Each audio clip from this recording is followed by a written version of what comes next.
Muchos de los pasajes de la vida de Jesús pertenecen en realidad a evangelios apócrifos, textos donde se relataba a los primeros cristianos todo tipo de anécdotas de la vida de Cristo y que no fueron incluidos en la versión oficial de los textos sagrados de la vida de Jesús de Nazaret.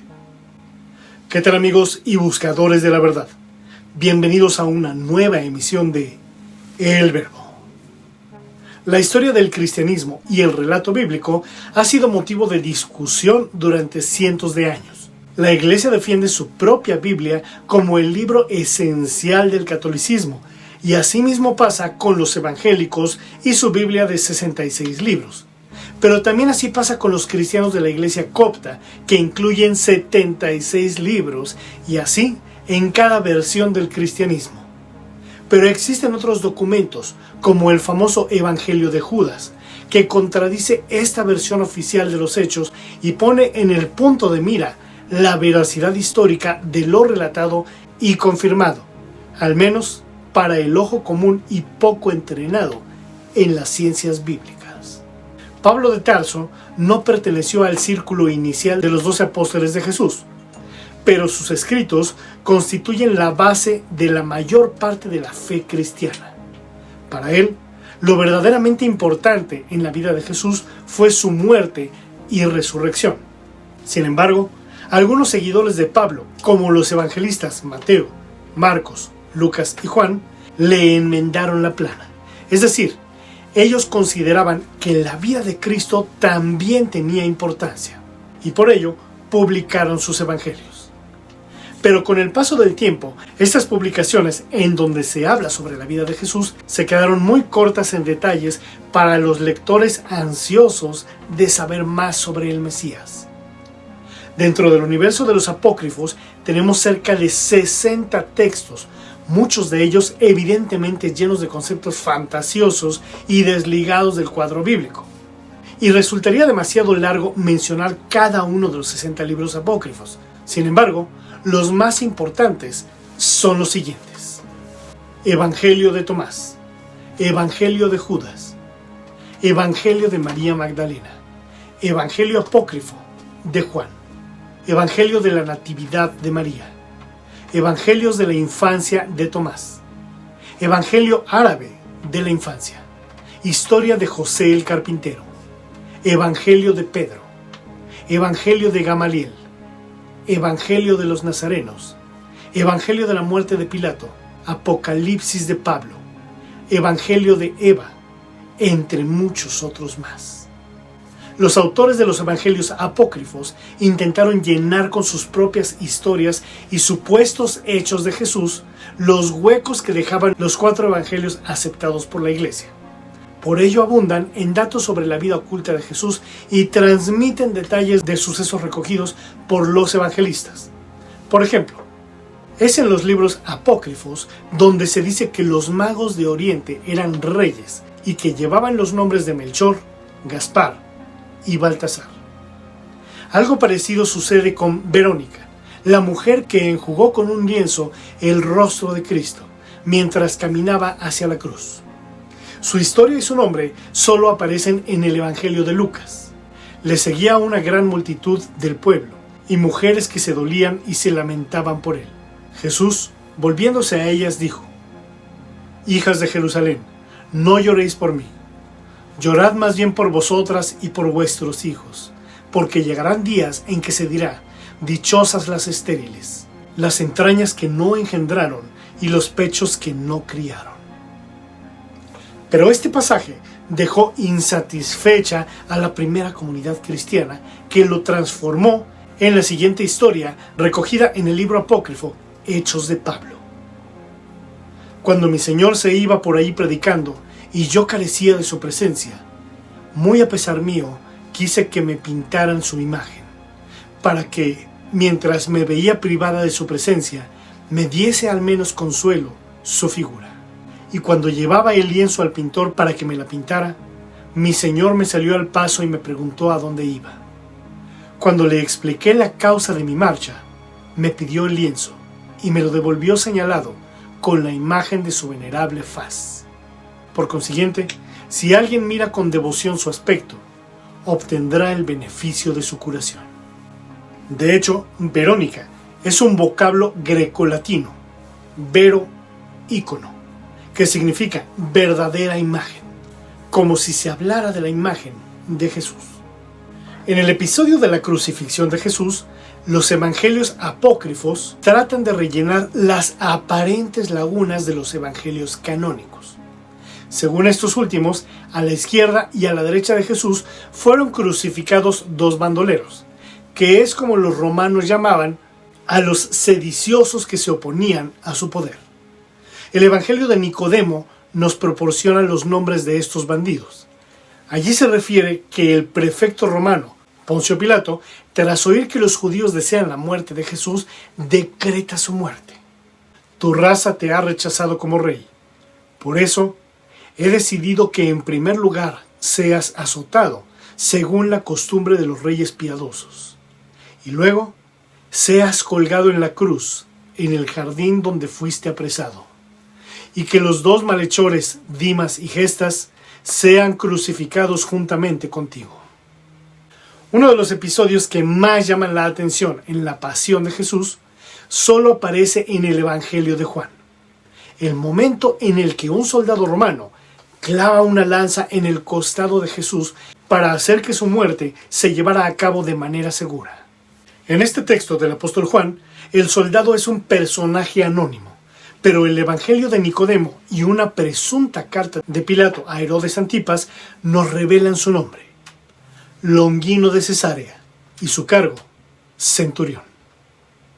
Entre la muerte y resurrección de Jesús hay un oscuro episodio que no aparece en los evangelios, pero sí en un par de breves alusiones de un escrito canónico. La primera epístola de Pedro, donde habla del descenso de Jesús a los infiernos. Este hecho se desarrolla en la segunda parte del otro libro apócrifo, el Evangelio de Nicodemo, en donde unos cuantos sacerdotes, un levita y un doctor de la ley cuentan cómo en el retorno de Galilea, donde habían sido testigos de la ascensión de Jesús hasta Jerusalén, les salió al encuentro una gran muchedumbre de hombres vestidos de blanco, que resultaron ser los resucitados con Jesús. Entre ellos reconocieron a dos que llamaban Leucio y Carino, que les contaron los maravillosos acontecimientos tras la muerte del Maestro, entre ellos su visita a los infiernos. El comienzo de la narración suena así: estábamos nosotros en el infierno, en compañía de todos los que habían muerto desde el principio, y a la medianoche amaneció en aquellas oscuridades como la luz del sol, y con su brillo fuimos todos iluminados, y pudimos vernos unos a otros. Y al punto nuestro padre Abraham, los patriarcas y los profetas, y todos a una se llenaron de regocijo, y dijeron entre sí: esta luz proviene de un gran resplandor. Entonces el profeta Isaías dijo: esta luz procede del Padre, del Hijo y del Espíritu Santo. Los antiguos patriarcas comenzaron a regocijarse de inmediato con la liberación que se les avecinaba, mientras que Satán prevenía a sus huestes a fin de que se prepararan para recibir a Jesús. Satanás mandó reforzar las puertas del infierno, pero al conjuro de una voz celestial se hicieron añicos las puertas de bronce. Los cerrojos de hierro quedaron reducidos a pedazos, y todos los difuntos encadenados se vieron libres de sus ligaduras, nosotros entre ellos. Entonces penetró dentro el Rey de la Gloria en figura humana, y todos los rincones oscuros del infierno fueron iluminados. Enseguida se puso a gritar el infierno mismo: hemos sido vencidos. Jesús tomó por la coronilla a Satanás y se lo entregó al mismo infierno para que lo mantuviera a buen recaudo. Luego condujo a todos los patriarcas fuera de aquel oscuro rincón, comenzando por Adán y siguiendo por Enoc, Elías, Moisés, David, Jonás, Isaías, Jeremías y Juan el Bautista. Así pues, los evangelios apócrifos satisfacían el interés de los primeros cristianos por la vida de su maestro. alimentando su curiosidad con todo tipo de anécdotas que los escuetos evangelios canónicos no proporcionaban. Pero esta diversidad de testimonios y relatos sobre la vida de Cristo reflejaba una realidad que ya debió de darse al poco tiempo de su muerte. Así lo manifiesta el propio Evangelio de Lucas, que comienza con las palabras dirigidas por su redactor a un personaje llamado Teófilo. Ya que muchos han intentado escribir la narración de los sucesos que se han cumplido entre nosotros, parecióme también a mí, después de haberme informado de todo exactamente desde su origen, escribírtelos por su orden, dignísimo Teófilo, a fin de que conozcas la verdad de lo que se te ha enseñado. El texto, compuesto hacia los años 95 o 100 después de Cristo, nos indica que circulaban múltiples tradiciones sobre la vida de Jesús, cuando habían transcurrido unos 70 años de su muerte en la cruz, ya que el autor aspiraba a ofrecer la verdad respecto a lo mucho que se decía sobre la cuestión. En tal sentido, los apócrifos sirven para contrastar datos o dichos de Jesús que ofrecen los evangelios aceptados por las distintas corrientes o ramas cristianas. Así pueden hacer surgir dudas sobre la corrección de algunos pasajes bíblicos. Es sabida, por ejemplo, la divergencia en la tradición aceptada por la Iglesia sobre quién fue la primera persona a la que Jesús se apareció tras su muerte. Según Pablo de Tarso, fue el apóstol Pedro. Según los evangelios de Juan y Marcos, quien primero lo vio fue María Magdalena. Según el evangelio de Lucas, fueron 2 de los discípulos de Cristo, de camino al pueblo de Emaús. Pero según el evangelio apócrifo de los hebreos, fue Santiago, hermano de Jesús. Algunas personas creen que en alguna ocasión los apócrifos pueden transmitirnos una que otra historia de Jesús que probablemente pueda ser verdadera, como el dicho número 83 del Evangelio apócrifo de Tomás, que dice así: el que está cerca de mí está cerca del fuego, y quien está lejos de mí está lejos del reino. Por otra parte, estos textos también permiten dibujar una imagen de la iglesia primitiva diferente a la que terminó imponiéndose. Así, tanto el Evangelio de María, redactado a mediados del siglo II, y que convierte a María Magdalena en la primera apóstol enfrentada a Pedro, a la que Jesús encomienda difundir las enseñanzas secretas, como el Evangelio de Felipe, del siglo III, defienden la imagen de una comunidad de seguidores de Jesús en la que tenían mucha importancia las mujeres, que luego fueron perdiendo terreno por la evolución masculinista de la Iglesia Católica. Precisamente ahí reside la importancia de los libros y evangelios apócrifos, en el hecho de que posibilitan nuevas aproximaciones a las 2 fuentes de la fe cristiana, las Escrituras y la tradición. Sin duda, el acercamiento al Jesús histórico debe hacerse a través de los documentos más cercanos a él en el tiempo, los evangelios canónicos. Pero sin olvidar los apócrifos, que desempeñan una función de contraste nada despreciable.